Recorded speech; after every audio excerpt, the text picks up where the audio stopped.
महाराष्ट्र में पीएम मोदी ने कांग्रेस की जड़ पर सबसे बड़ा प्रहार किया।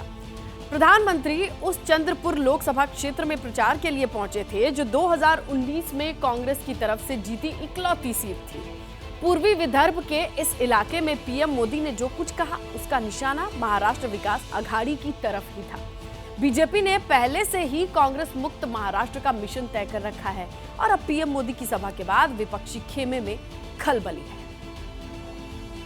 कांग्रेस और इंडी गठबंधन है जिसका मंत्र है जहां भी सत्ता पाओ खूब मलाई खाओ। ये चंद्रपुरी है जिसने अयोध्या में भव्य राम मंदिर निर्माण के लिए लकड़ी भेजी। चंद्रपुर का प्रचार मंच और राम मंदिर का जिक्र। प्रधानमंत्री ने महाराष्ट्र में लोकसभा चुनाव के प्रचार की मुहिम शुरू की कोयले की खदानों के लिए मशहूर चंद्रपुर से। इशारों में कांग्रेस नेता राहुल गांधी पर निशाना साधा और पूरे महाराष्ट्र को संदेश दे दिया। मोदी किसी शाही परिवार में पैदा होकर प्रधानमंत्री नहीं बना।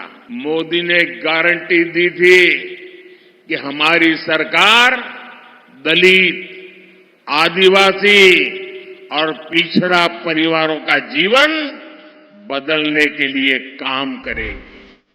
पीएम मोदी की बातों से साफ है कि एनडीए की अगुवाई कर रही बीजेपी इस बार कांग्रेस मुक्त महाराष्ट्र के मिशन के साथ मैदान में उतरी है, जिसमें चंद्रपुर बड़ा किरदार निभाने वाला है। इसकी वजह 48 लोकसभा सीट वाले महाराष्ट्र में 2019 के चुनावी नतीजों में छिपी है। एनडीए में शामिल बीजेपी और शिवसेना ने मिलकर 48 में से 41 सीटें जीती थी। यूपीए ने 48 में से सिर्फ 5 सीटें ही जीती थी। इसमें कांग्रेस को सिर्फ एक सीट पर कामयाबी मिली थी और वो सीट थी चंद्रपुर की।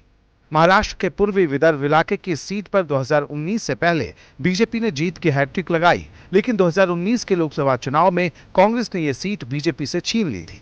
बीजेपी इस बार शिंदे की शिवसेना और अजित पवार के एनसीपी के साथ मिलकर कांग्रेस को चंद्रपुर से उखाड़ फेंकने की तैयारी कर रही है। संसद में भी भेजा और हमारे देश का प्राण, आस्था, अभिमान प्रभु राम मंदिर के लिए भी लकड़ी भेजा है।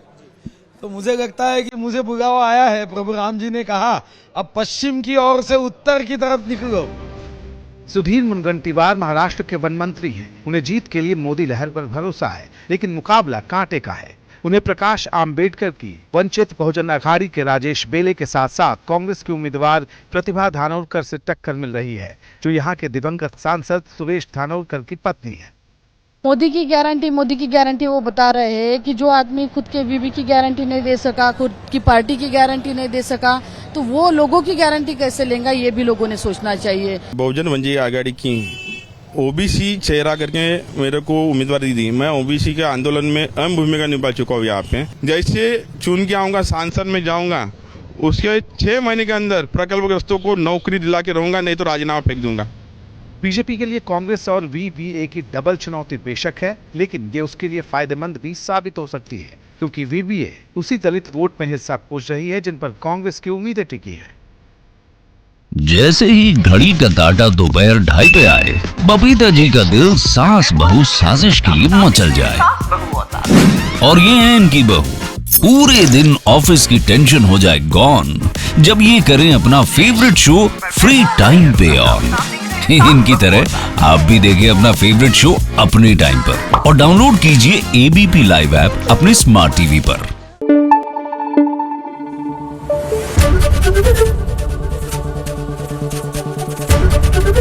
एबीपी न्यूज आपको रखे आगे।